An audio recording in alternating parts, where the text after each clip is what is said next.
Bentrokan mewarnai aksi unjuk rasa warga di depan kantor wali kota Kendari. Bentrok pecah saat warga memaksa masuk kantor wali kota namun dihadang aparat Satpol PP. Dalam aksi ini seorang warga menjadi korban pemukulan anggota Satpol PP. Kasatpol PP Kota Kendari meminta maaf dan berjanji memproses dan menyerahkan anggotanya ke Polres Kendari. Unjuk rasa dilakukan menuntut ketegasan pemerintah Kota Kendari menyikapi maraknya pembangunan perumahan subsidi maupun komersil yang dinilai sembarangan dan menjadi salah satu penyebab banjir.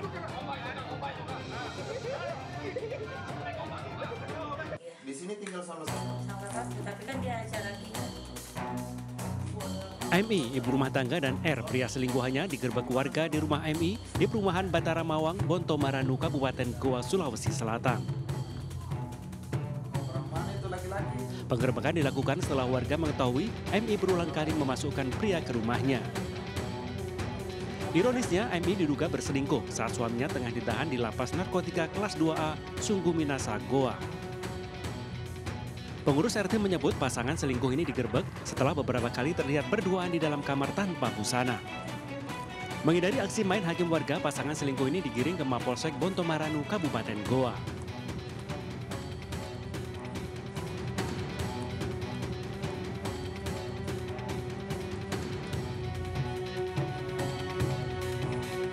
Ya, suruh berhenti dong, berhenti! Berhenti! Tim Jatan Ras Satreskrim Polrestabes Semarang melepaskan tembakan untuk menghentikan pelaku pencurian mobil mewah di ruas tol Trans Jawa, Semarang Batang arah Jakarta. Sempat terjadi kejar-kejaran, petugas memaksa pelaku menepikan mobil BMW yang dikendarainya. Namun pelaku tak langsung menyerah meski sudah terpojok. Petugas pun mendobrak pintu mobil dan memaksa pelaku, Budi Lim, 43 tahun, warga Sukmajaya, Depok, Jawa Barat, untuk menyerah. Aksi pencurian terekam CCTV Hotel Tentrem di Jalan Gajah Mada, Semarang pada Jumat lalu. Pelaku yang memiliki kunci cadangan dengan leluasa membawa kabur mobil milik warga Salatiga yang tengah menginap di hotel tersebut. Sebelumnya korban membeli mobil pelaku lewat proses lelang karena mobil tersebut ditarik pihak bank pada tahun 2021 lalu.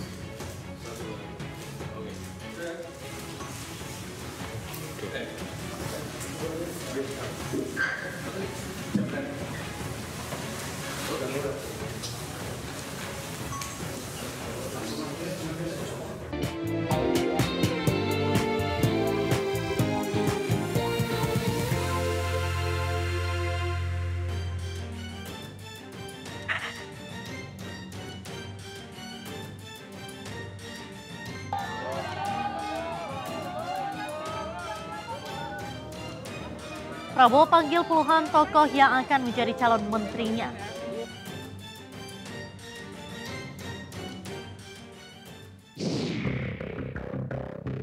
Dilarang isi BBM subsidi, sopir ambulans turunkan keranda berisi jenazah.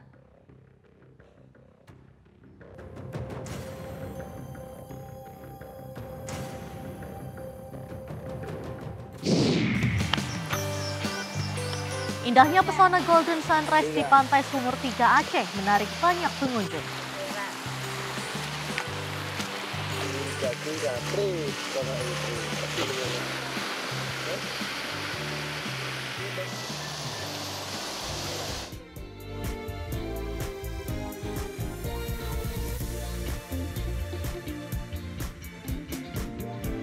Halo, selamat pagi pemirsa. Mengawali hari Anda, tim redaksi kami telah menyiapkan beragam informasi terpilih bersama saya, Dian Rempni, dan berikut buletin iNews Pagi selengkapnya.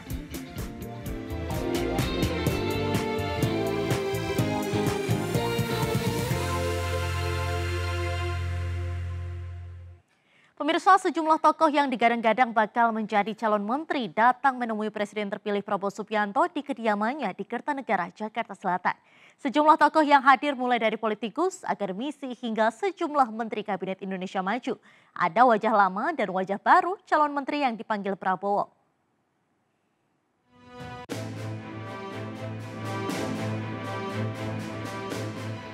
Para tokoh yang menyambangi kediaman Prabowo sejak Senin sore hingga malam hari diantaranya merupakan sejumlah Menteri Kabinet Indonesia Maju.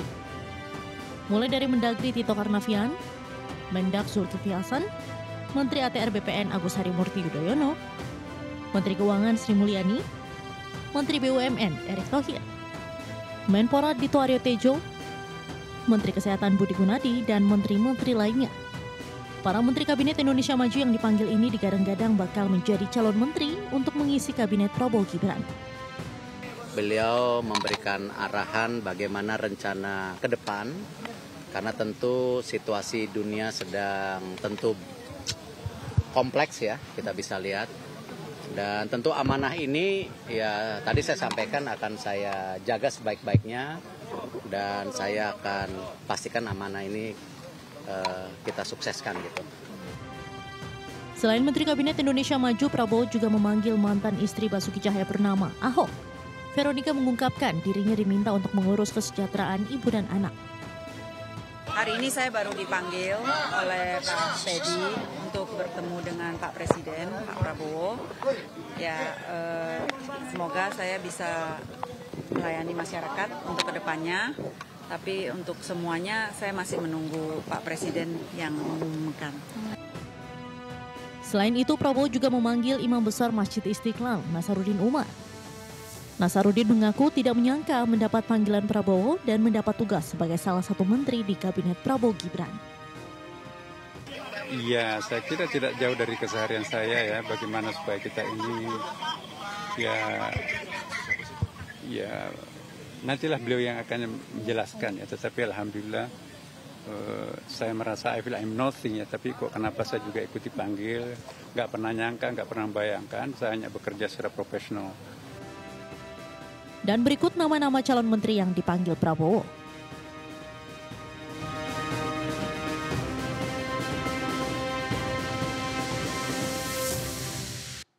Pemirsa, sejumlah nama dipanggil Presiden terpilih Prabowo Subianto sebagai calon menteri ke kediamannya di Kartanegara, Jakarta Selatan. Namun di antara nama-nama yang dipanggil tidak ada satupun yang berasal dari PDIP. Sementara itu Partai Nasdem memutuskan untuk tidak masuk ke dalam Kabinet Prabowo Gibran meskipun mendukung mereka.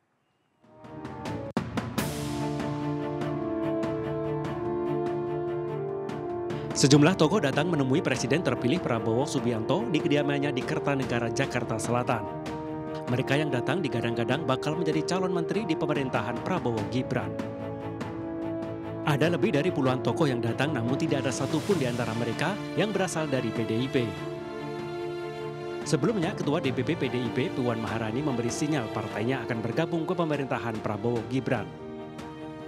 Tak hanya PDIP, tokoh dari PKS juga tidak terlihat dipanggil, padahal PKS sebelumnya sudah mendukung pemerintahan Prabowo Gibran. Berbeda dengan PKB, ada Muhaimin Iskandar yang datang ke Kertanegara sebagai kandidat menteri. Padahal Muhaimin adalah kompetitor Prabowo di Pilpres 2024 lalu.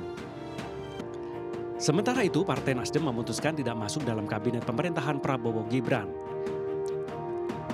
Hal itu disampaikan langsung oleh Sekjen Partai Nasdem Hermawi Taslim. Meski demikian, Nasdem tetap mendukung pemerintahan. Kita mendukung sepenuhnya pemerintahan ini. Kita berkepentingan pemerintahan ini sukses. Tapi atas dasar pertimbangan banyak hal, kita memutuskan juga untuk tidak masuk dalam kabinet. Menurut kita, pikiran-pikiran kita kalau diterima itu jauh lebih penting daripada kita masuk dalam kabinet. Pikiran-pikiran kita, kontribusi kita terhadap berbagai hal itu akan jauh lebih berarti daripada secara fisik kita masuk. Tapi kita bagian tak terpisahkan dari pemerintahan ini. Apakah Prabowo akan memanggil calon menteri dari PDIP dan PKS? Kita lihat saja nanti. Tim Liputan iNews melaporkan. Sementara itu, Presiden terpilih Prabowo Subianto mengatakan telah menerima sejumlah tokoh yang akan diajak bergabung sebagai menteri di kabinet pemerintahannya. Prabowo mengatakan semua tokoh yang diundang menyatakan kesediaannya menjadi menteri. Dan berikut pernyataan Presiden terpilih Prabowo Subianto. Sebenarnya proses ini sudah berjalan lama. Ya. Kita adakan pemantauan, diskusi, dan sebelum saya undang ke sini sebenarnya mereka sudah menyatakan bersedia membantu saya. Jadi sebetulnya hari ini hanya mengkonfirmasi. Saya konfirmasi, saya yakinkan mereka bersedia atau tidak. bantu saya di bidang yang saya tawarkan kepada mereka. Alhamdulillah semuanya menyatakan sanggup. Beralih ke informasi lain pemirsa, operasi Zebra Lodaya 2024 yang digelar Polres Purwakarta, Jawa Barat diwarnai insiden kecelakaan sepeda motor akibat menghindari razia polisi. Dalam operasi Zebra ini puluhan pengendara motor dan belasan mobil angkutan barang terjaring razia.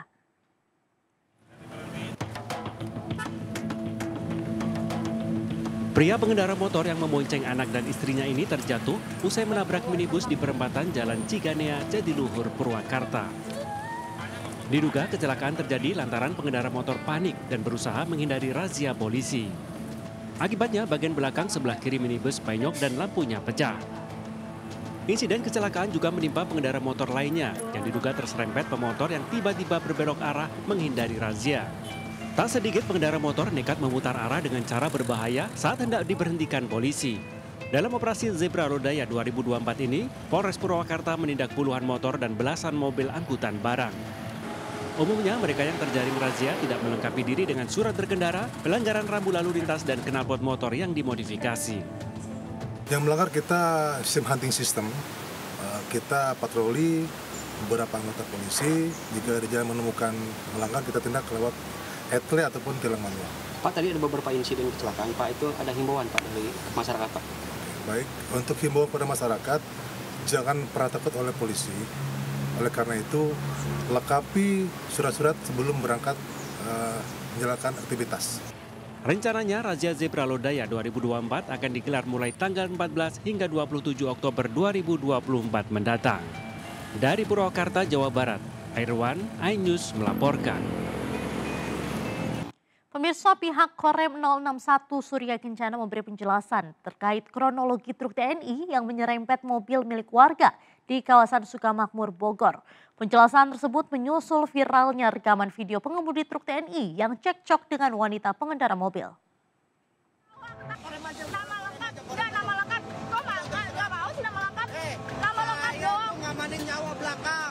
Dari rekaman video yang viral terlihat suara seorang wanita yang terlibat cekcok dengan pengemudi truk TNI. Wanita tersebut emosi lantaran mobilnya terserempet truk TNI hingga mengalami kerusakan.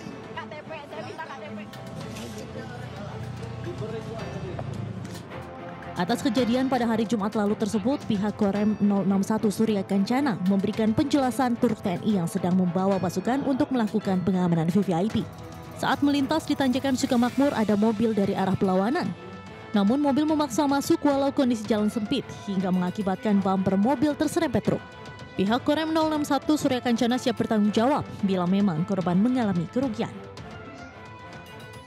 Kita membuka peluang mediasi. Silakan datang ke Makorem, kita selesaikan. Kalau memang ada kerugian material, kami dari Korem 061 Surya Kencana mempertanggungjawabkan itu. Tapi secara immaterial kami juga dirugikan dengan pemberitaan sepihak.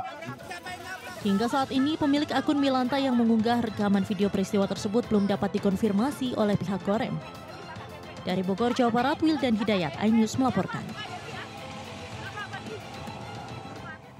Pemirsa, video menyayat hati yang memperlihatkan sebuah ambulans menurunkan keranda berisi jenazah di sebuah SPBU membuat heboh media sosial.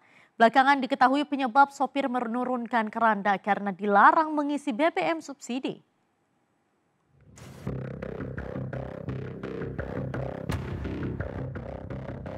Sebuah video keranda berisi jenazah tergeletak di sebelah mesin pengisian bahan bakar dan ambulan yang mengantri di sebuah SPBU menghebohkan media sosial. Dari hasil penelusuran diketahui insiden memilukan tersebut terjadi di SPBU di Jalan Brigjen Sudiarto, Semarang. Dalam video juga terdengar suara perekam yang menyatakan bahwa ambulan tidak boleh mengisi solar karena SOP atau standar operasional seperti itu. Menanggapi hal ini, Korporat Sekretari Pertamina Patraniaga Happy Wulansari menjelaskan bahwa pihak SPBU menolak pengisian BBM subsidi karena adanya pelanggaran prosedur. Ambulan tersebut bermaksud melakukan pembelian BBM subsidi dengan meminjam QR Code kendaraan yang ada di depannya. Padahal penggunaan QR Code milik orang lain untuk membeli BBM bersubsidi merupakan tindakan yang tidak dibenarkan. Dan berniat untuk meminjam QR Code di mobil yang ada di depannya. Dan ini tentu saja tidak diperbolehkan karena QR Code ini hanya berlaku untuk satu nomor kendaraan atau nopol yang melekat di kendaraan masing-masing. Untuk itu, terkait dengan kejadian ini, kami memberikan bantuan berupa BBM non-subsidi, yaitu Pertamina. Atas kejadian tersebut, Pertamina akhirnya memberikan voucher gratis pembelian BBM kepada ambulan tersebut. Selain itu, Pertamina juga meminta pihak ambulan segera mengurus QR Code dengan melakukan pembenahan dokumen kendaraan. Dari Semarang, Jawa Tengah, Doni Marindra, iNews melaporkan. Kita ke informasi lain pemirsa, asik berfoto-foto di tebing pinggir laut seorang wisatawan asal Medan hilang di gulung ombak Pantai Kedung Tumpang, Tulung Agung, Jawa Timur. Detik-detik korban terseret ombak terekam video amatir warga.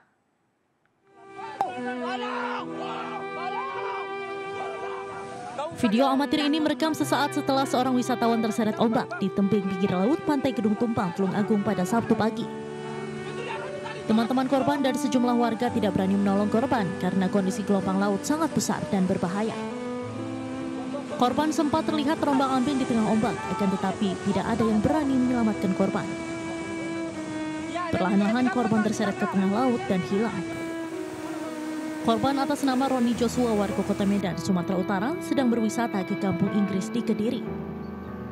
Mereka kemudian berwisata ke Pantai Pucang Laban. Sebelum tergulung ombak, korban bersuah foto di tebing di pinggir laut. Tiba-tiba muncul gelombang besar menghantam korban dan seketika korban terseret ke laut. Pinggir tebing tiba-tiba ombak besar datang dan menghantam yang akan ditunggu foto-foto orang tersebut. Ternyata ada dari salah satu temannya ini yang tersambar ombak dan tersambar ombak dan sampai sekarang belum ditemukan. Hingga saat ini korban masih dinyatakan hilang. Tim SAR berusaha melakukan pencarian korban dari jalur darat. Pencarian melalui laut akan dilakukan bila kondisi gelombang telah aman. Dari Tulung Agung, Jawa Timur, Anang Agus Faisal, iNews melaporkan.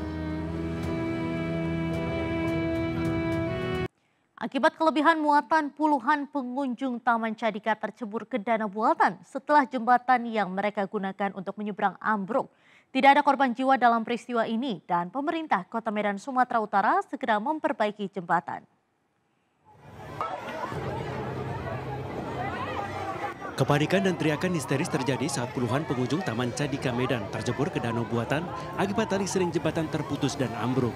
Sejumlah pengunjung terlihat bergantungan memegang erat besi jembatan agar tidak tenggelam. Sedangkan tim penyelamatan Taman Cadika dibantu beberapa pengunjung lainnya berusaha mengevakuasi para korban dengan perahu karet. Setelah 30 menit berselang, tim penyelamatan berhasil mengevakuasi 50 pengunjung yang terjebur ke danau buatan sedalam 8 meter. Jembatan yang hanya menampung 20 orang ini diduga ambruk akibat kelebihan muatan. Pasca kejadian, pemerintah Kota Medan segera memperbaiki jembatan dan melakukan pengawasan ekstra guna mengantisipasi kejadian serupa. Sudah maksimal 20 orang, ikutinlah itu. Nah, tapi kondisi masyarakat kita karena situ tempatnya mungkin bagus untuk suap foto segala macam, memang mudah di situ. Jadi kita harapan ini ada jadi pelajaran dan kami juga dari sebagai pengelola akan mengevaluasi ini. Taman Cadika di Jalan Karya Wisata, Kecamatan Medan Johor, menjadi salah satu destinasi favorit warga di Kota Medan. Dari Medan, Sumatera Utara, Adi Palapa Harahap, Aminur Rasid, iNews melaporkan.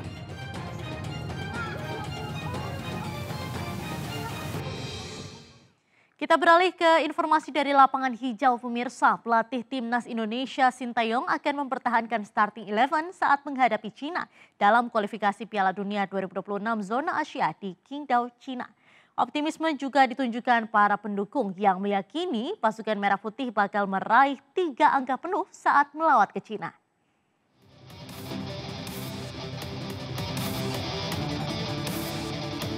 Timnas Indonesia menatap laga melawan tuan rumah Cina dengan percaya diri.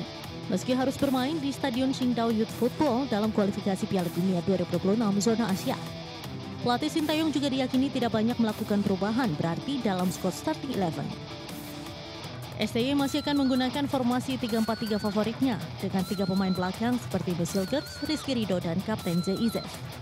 4 pemain akan mengisi lini tengah Garuda, yakni duet Nathan Chuaon dengan Tom Hey, serta 2 gelandang sayap Sandy Walsh dan Calvin Verdong. Nama Rafael Strijk dan Ragnar Oratmangun diyakini masih akan mengisi lini depan timnas dengan tambahan Eliano Reinders untuk melengkapi Trisula Garuda. Tak hanya skuad Garuda, para pendukung timnas Indonesia juga menatap laga melawan Cina dengan kepercayaan diri tinggi. Publik yakin dengan skuad yang banyak diisi pemain yang bermain di luar negeri, timnas Indonesia bakal meraih kemenangan dalam laga melawan tuan rumah Cina. Apalagi melihat head-to-head dengan lawan yang sama, Cina menelan 2 kekalahan dari Australia dan Arab Saudi. Sementara Indonesia berhasil menahan imbang dan bahkan nyaris mengalahkan keduanya. Kayak gitu. Dengan skill-skill Indonesia yang sekarang sih optimis banget buat menang. Saya optimis menang banget sih karena kemarin lawan Australia kan 3-1 ya. Sedangkan kita seri lawan Australia. Kalau optimis sih kita selalu optimis gitu kan. Kayak kemarin aja lawan Bahrain aturan 2-1 ya, karena dicurangin wasit di detik-detik terakhir. Kita jadi seri kayak gitu kan. Apalagi kan Tiongkok gitu kan kemarin kalah 3-1 ya kalau nggak salah. Nah, sedangkan kita itu kalau nggak salah 1-1. Saya yakin di babak pertama Indonesia akan unggul 1-0, tapi di babak kedua Indonesia akan unggul 3-1. Kalau untuk komposisi pemain sangat-sangat optimis ya. Skor kita 2-1 untuk kemenangan timnas Indonesia. Laga timnas Indonesia melawan Cina disiarkan langsung Selasa 15 Oktober 2024 mulai pukul 17.00 waktu Indonesia Barat di JTV dan RCTI. Pemirsa, tikus mungkin bagi sebagian orang adalah hewan pengerat yang menggelikan. Namun tahukah Anda, beternak tikus menjanjikan potensi ekonomi yang cukup tinggi hingga memberikan untung jutaan rupiah tiap minggunya.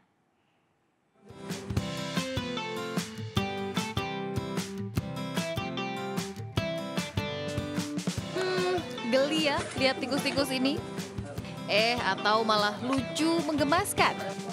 Nah, mau gimana pun ada yang tahu gak pemirsa, tikus-tikus ini ternyata bisa bawa untung jika diternak. Adalah ide bagus Raka Purnawan yang kini sukses meraup keuntungan hingga 5 juta rupiah per minggu dari usaha ternak tikus. Miliki pangsa pasar tersendiri, tikus putih ini biasanya dicari oleh para pehobi reptil. Ida pun berawal dari hobi memelihara ular yang mengharuskan untuk membeli pakan berupa tikus putih. Karena dinilai mahal, ia berinisiatif mengembangkan tikus putih untuk kebutuhan pribadi dengan memanfaatkan pekarangan rumahnya. Memiliki masa berkembang biak yang sangat cepat, akhirnya ia mencoba menjual hasil ternaknya ke sesama pehobi reptil.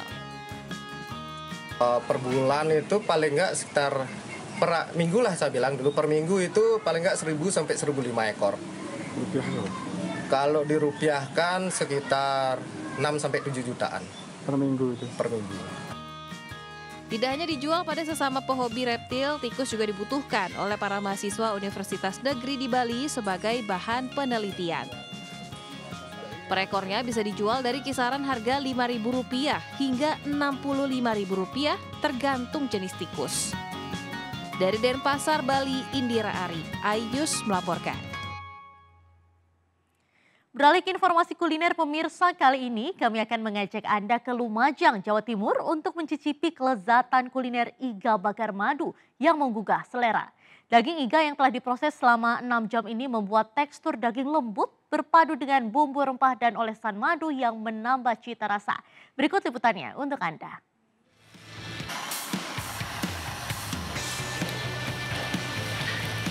Wah, melihat tampilannya saja sudah membuat perut keroncongan ya pemirsa. Kalau ada yang penasaran, ini namanya iga bakar berbalut bumbu merah madu. Menu yang lumer, lembut dan legit ini merupakan andalan sebuah kedai di Jalan Jenderal Panjaitan, Kelurahan Citrodoangsan, Lumajang. Ini karena sebelum dibakar, daging iga telah diproses selama kurang lebih 6 jam. Kalau kata yang punya, proses membuatnya nggak susah-susah banget. Awalnya siapkan iga bakar yang sudah dimasak sampai empuk serta bumbu rempahnya dan haluskan. Setelah itu, oleskan bumbu rempah dan madu alami saat iga dibakar sampai aroma smoky dari daging iga keluar. Kuliner iga bakar madu ini pun siap untuk disajikan dengan nasi putih yang masih hangat. Gimana rasanya? Enak banget. Empuk banget, Mas. Ngeprul. Bumbunya leko sedep. Harga terjangkau. Iganya kita ungkep dulu ya sampai benar-benar empuk, sama kasih bumbu merah ya, bumbu bakar itu kita blender halus, kita gongso, baru kita kasih madu sama kecap.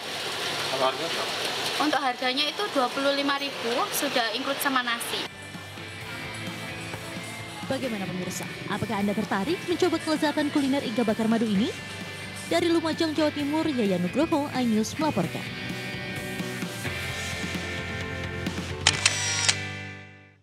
Kita ke informasi wisata pemirsa. Pulau Sabang yang berada di paling barat Indonesia punya anugerah keindahan alam yang beragam.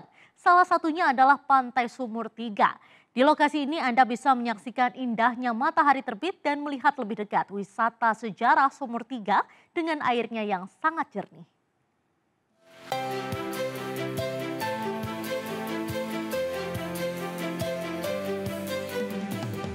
Bagi Anda yang menyukai fotografi, siapkan kamera Anda untuk pengambilan sudut terbaik di Pantai Sumur Tiga, Kecamatan Sukajaya, Kota Sabang.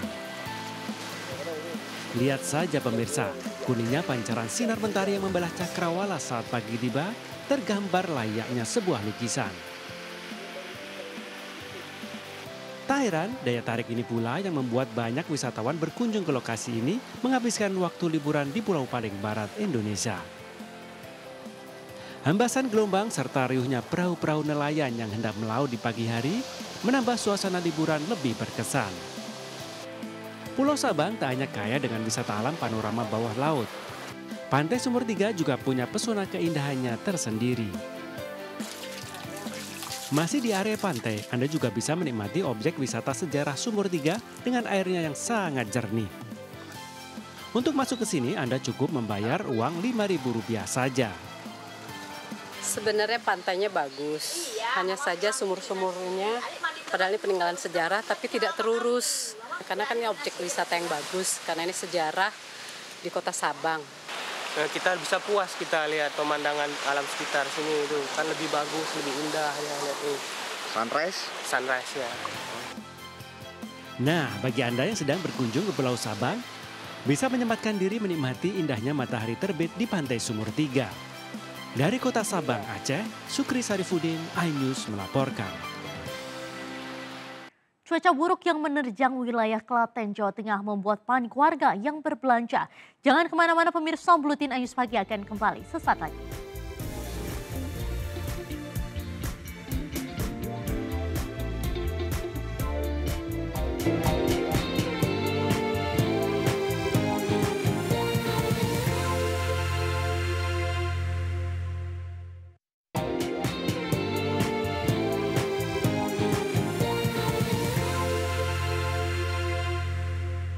Pemirsa, akibat ketagihan judi online, warga Duren Sawit, Jakarta Timur mengancam dan menganiaya ibunya sendiri.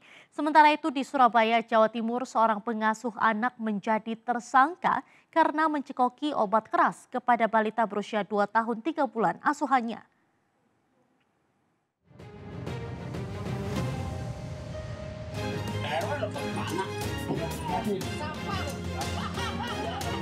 Warga Cipinang Muara 3, Klender, Duren Sawit, Jakarta Timur mengamankan seorang pemuda mabuk yang kerap mengancam keselamatan ibunya sejak sepekan terakhir.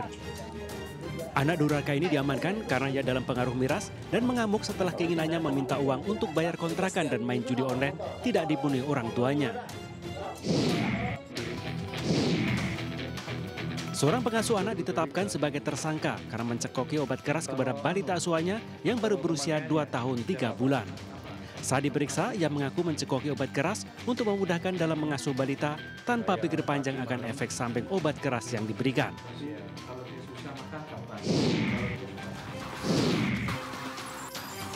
Lima gemuk bandit jalanan yang sangat meresahkan masyarakat diringkus tim anti begal Satreskrim Polrestabes Medan. Karena melawan saat akan ditangkap, kelima bandit jalanan yang kerap melakukan aksi pembegalan, curanmor dan pembongkaran rumah di berbagai penjuru di kota Medan ini dihadiahi timah panas.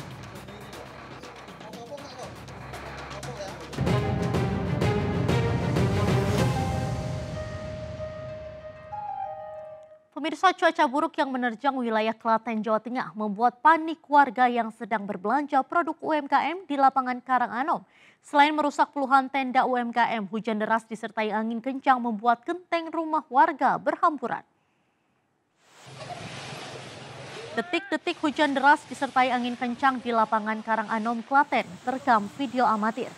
Warga dan pedagang UMKM tampak panik dan berlarian menyelamatkan diri. Meski terjadi hanya 15 menit, kencangnya tiupan angin langsung memporak-porandakan dagangan serta atap seng lapak pedagang. Selain merusak tenda UMKM, cuaca buruk yang berlangsung cepat juga merusak atap-atap rumah warga. Tiang listrik PLN di Jalan DPU Penggung, Desa Troso roboh akibat tertimpa seng ukuran besar yang berterbangan. Cuaca buruk terdata melanda 7 desa di Kecamatan Karanganom, yaitu Desa Troso, Karangan, Kunden, Jurang Jero, Karanganom, Kadirjo, dan Blancaran. BPBD Klaten menghimbau masyarakat agar berhati-hati terhadap kondisi cuaca yang mudah berubah-ubah.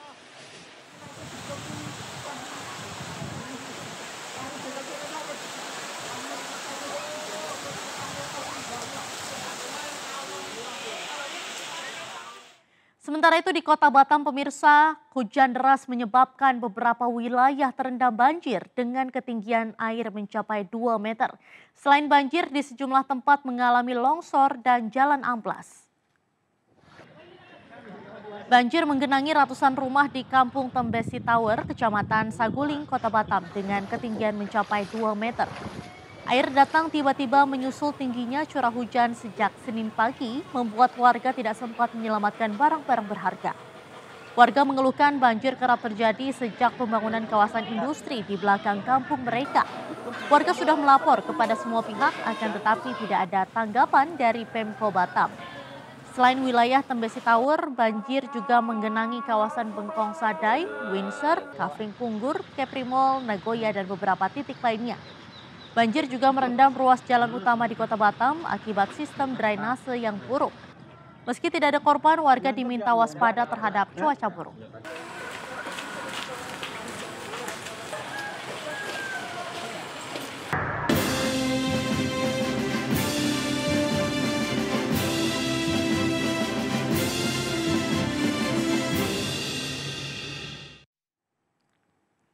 Pemirsa, calon wakil gubernur Jakarta nomor urut 3 Rano Karno mengajak Sarah, salah satu tokoh dalam sinetron Sidul Anak Sekolahan, untuk mengisi kampanye di kawasan Lubang Buaya dan Setu, Jakarta Timur. Sementara itu, calon wakil gubernur Jakarta nomor urut 1 Suswono mengunjungi anak almarhum Benyamin Sueb, Benny Pandawa, di Benz Radio Ciputat, Tangerang Selatan.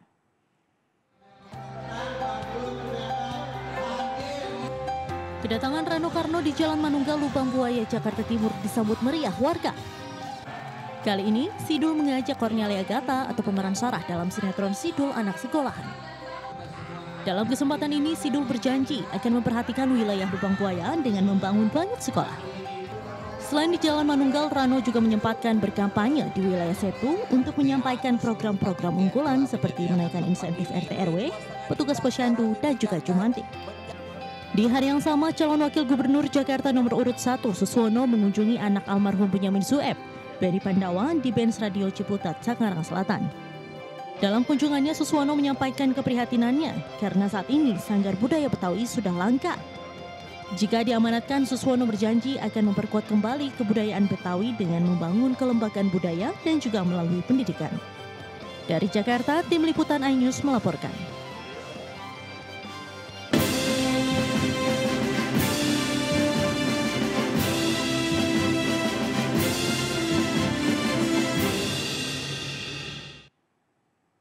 Pemirsa, informasi tadi sekaligus menandai akhir jumpa kita hari ini, dan jangan lupa Anda juga dapat mengakses dan memperbaharui informasi yang kami tayangkan tadi melalui portal okeso.com seperti yang tertera di layar kaca.